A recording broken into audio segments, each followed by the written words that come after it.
اعوذ باللہ من الشیطان الرجیم بسم اللہ الرحمن الرحیم۔ سب ویڈیو دیکھنے اور سننے والوں کو السلام علیکم۔ ہمارے چینل کے پیارے ویورز، آج ہم تلاوت کریں گے سورہ رات کی آیت نمبر 27، یہ ہے 27، 28 اور 29، یعنی کہ آیت نمبر 27، 28 اینڈ 29 جو کہ اگلے پیج پر ہے، اور پارہ جو ہے وہ 13 ہے، سورہ رات پارہ 13 میں ہے۔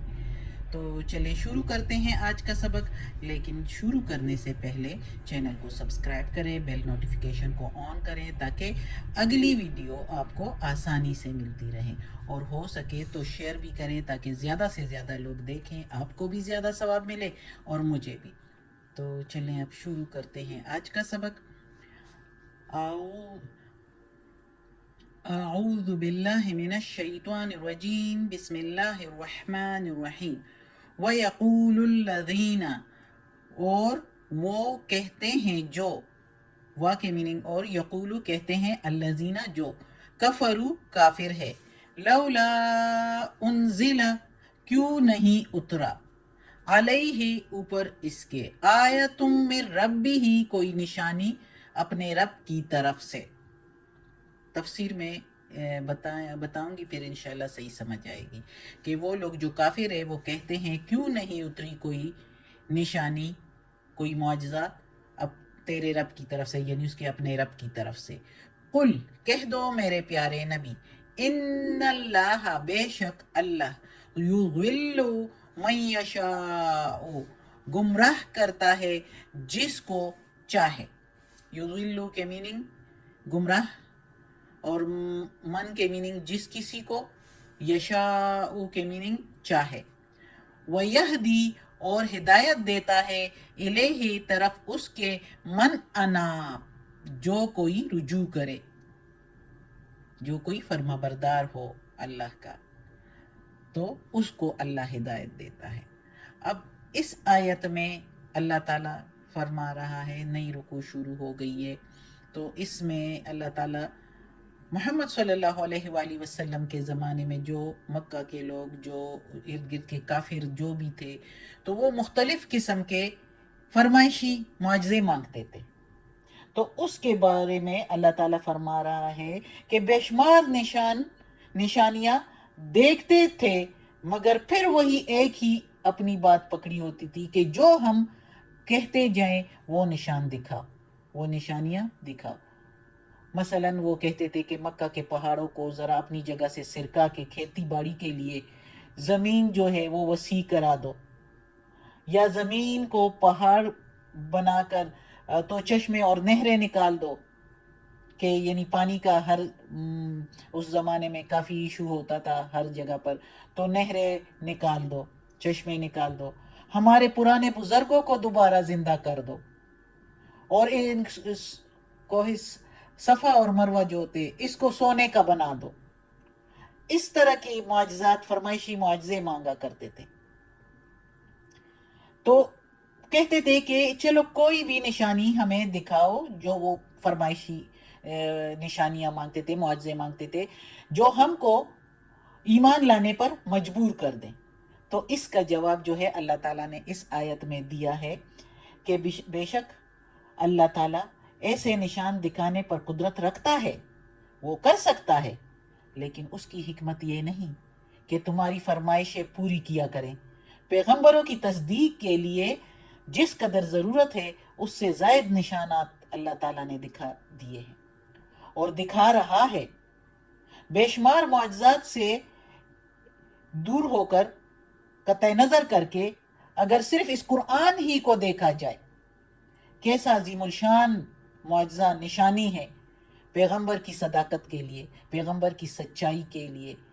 جب تم ان نشانوں کو، اللہ تعالیٰ کہتا ہے کہ دیکھ کر راہ راست پر نہیں آئے اور حق کی طرف رجوع نہیں ہوئے، تو اس سے معلوم یہی ہوتا ہے کہ اللہ کا جو پرانا قانون ہے، مشیت ہے، تم کو تمہاری پسند کردہ گمراہی ہی میں چھوڑ دے۔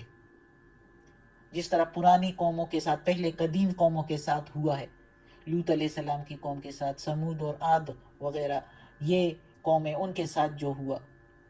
تو اگر تم اتنے بڑے بڑے نشان دیکھ کر اس کی طرف رجوع ہوتے تو وہ اپنی عادت کے مطابق یعنی اللہ تعالیٰ تم کو آگے بڑھاتا اور حقیقی کامیابی تک پہنچنے کی راہیں دکھاتا. جب تم نے خود یہ نہیں چاہا، اللہ تعالیٰ کہتا ہے، تو اس کی حکمت یہ ہے کہ تمہیں مجبور نہ کیا جائے، اور اسی طرح اگر نہیں مانتے تو یہی اسی طرح ہی چھوڑ دیا جائے. زبردستی نہیں ہے اللہ تعالیٰ کی بادشاہی میں، حکمرانی میں. مشیت الہی اللہ کا یہ ہے کہ انسان کو خود مختار چھوڑا ہے. پھر معجزے دیکھ کر اسلام لانا، ایمان لانا، اسلام قبول کرنا، یہ اللہ کی مشیت کے مطابق نہیں ہے. جتنا اللہ نے دکھا دیے اللہ کو، وہ جو لگا دکھانا چاہا تو وہ دکھا دیے.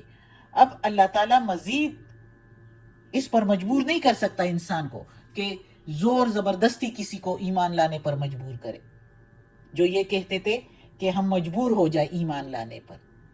اور دوسری بات یہ بھی ہے کہ فرمائشی نشان دکھانے کی کیا ضرورت رہی، بلکہ نہ دکھانے میں ہمارا فائدہ ہے. یعنی اللہ تعالیٰ خود کہتا ہے کہ نہ دکھانے میں زیادہ فائدہ ہے. کلام میں ہم نے اللہ کے کلام میں جگہ جگہ پر پڑھا ہے، کیونکہ اللہ یہ ہے کہ اللہ کا طریقہ کار یہ ہے کہ فرمائشی نشان اسی وقت دکھاتے ہیں جب کسی قوم کو تباہ کرنے کا مقصد ہو. جس طرح کہ صالح علیہ السلام کی قوم نے اونٹنی مانگی تو اللہ تعالیٰ نے انہی کی فرمائش کے مطابق، جس طرح انہوں نے ایک اونٹنی جو مانگی تھی کہ وہ ہو حمل والی ہو اور بہت بڑی ہو اور ہماری اونٹنیوں میں سے کوئی بھی اس کی طرح نہ ہو، تو اللہ تعالیٰ نے اسی طرح کی اونٹنی پہاڑوں سے چلتے ہوئے نکلتے ہوئے ان کو دکھائی. لیکن پھر کیا تھا؟ پھر آزمائش تھی ان کے لیے.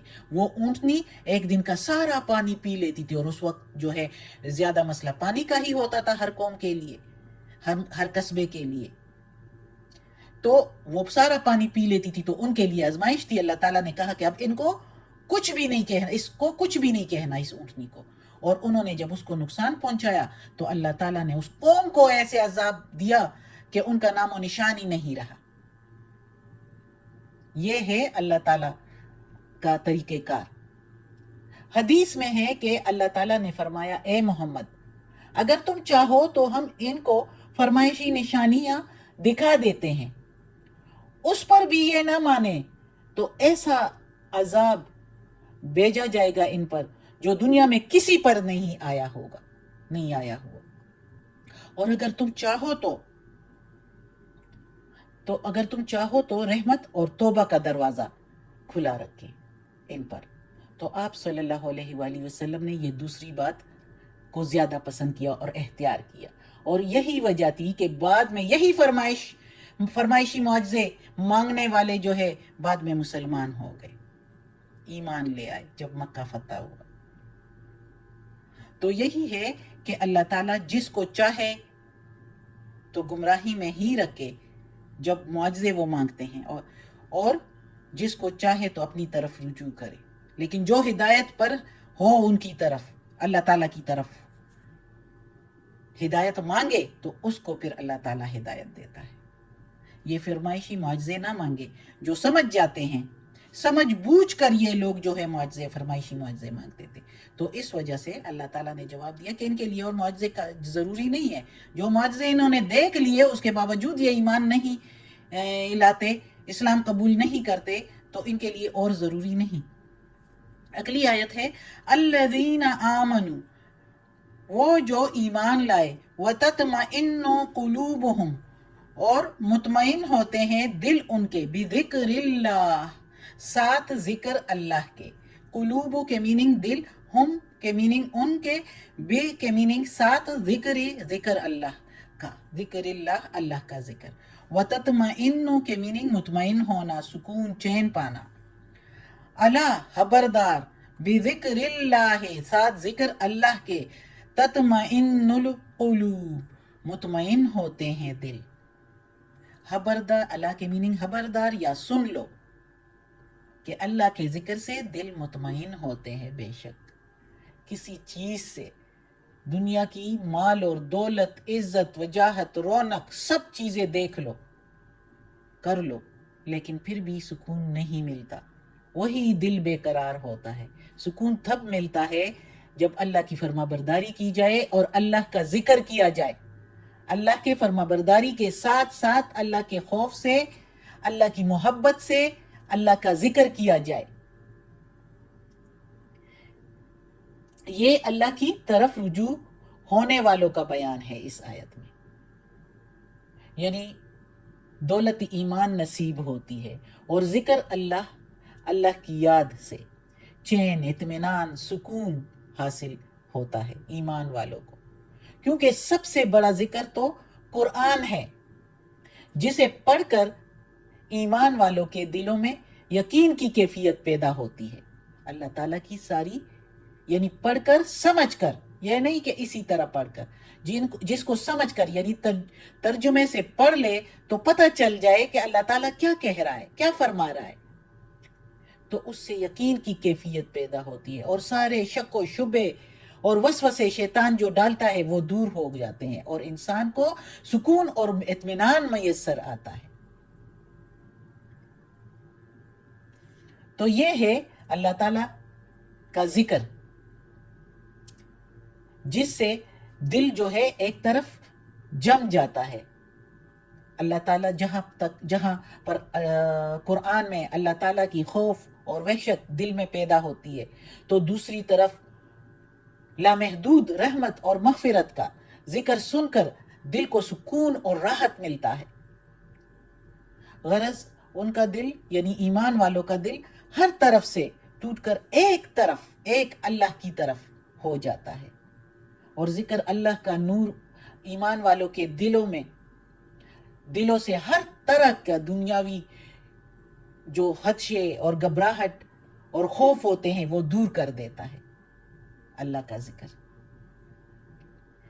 یعنی کہ اگر دیکھو تو دولت، حکومت، کوئی بڑا منصب، یعنی کوئی عہدہ، جاگیرداری یا فرمائشی نشانات کا دیکھ لینا، کوئی چیز انسان کو حقیقی سکون اور اطمینان نہیں دے سکتا۔ صرف یاد الہی ہے، اللہ کا ذکر ہے، جس سے انسان کو سکون حاصل ہوتا ہے، دلوں سے سارے اضطراب، وحشت دور کر دیتا ہے۔ اللہ کا ذکر کر کے دیکھ لو، لیکن اللہ کی محبت اور اللہ کا خوف رکھ کر، تب یہ سکون ملتا ہے۔ ایسے نہیں کہ دل میں کچھ اور ہو، اللہ کی فرما برداری، اللہ کے احکامات سے کے خلاف ورزی ہو، وہ کوئی اور پلاننگ لوگوں کے خلاف، اللہ کے بندوں کے خلاف، اللہ کے معاشرے، اللہ کے احکامات کے خلاف چل رہے ہوں، دل میں پلاننگ، اور منہ پر ہو اللہ اکبر، الحمدللہ الحمدللہ الحمدللہ، سبحان اللہ سبحان اللہ، یعنی اللہ کے احکامات کو، اللہ تعالیٰ کے احکامات پر چل کر، اللہ کے خوف اور وحشت کو دل میں رکھ کر، اور پھر اللہ کی محبت اور عشق کو دل میں رکھ کر، پھر اللہ کا ذکر کیا جائے، صاف دل کے ساتھ، ایمان والے دل کے ساتھ ذکر کیا جائے، تو پھر سکون، مطمئن ہوتا ہے دل۔ صدق اللہ العظیم۔ آج کا سبق ختم ہوتا ہے۔ اللہ ہمیں توفیق دے اس قرآن مجید کا ترجمہ مکمل کرنے کی اور اس پر عمل کرنے کی توفیق دے۔ یا پروردگار، یا رب العالمین، یا مالک یوم الدین، یا علی کل شیء قدیر، یا اللہ یہ تیرے کلام قرآن مجید کی تلاوت کی ہے، ترجمہ اور تفسیر کے ساتھ، اس کے زیر زبر پیش میں، تلفظ میں کوئی غلطی ہوئی ہو تو معاف کر دینا۔ یا اللہ تو معاف کرنے والا مہربان ہے۔ یا اللہ ہمیں عافیت والے معاملات دے، ہماری بیماریاں، تکالیف، پریشانیاں اور برائیاں ہم سے دور کر دے۔ یا اللہ ہمیں اپنے نیک اور صالح لوگوں میں شامل کر دے، آمین۔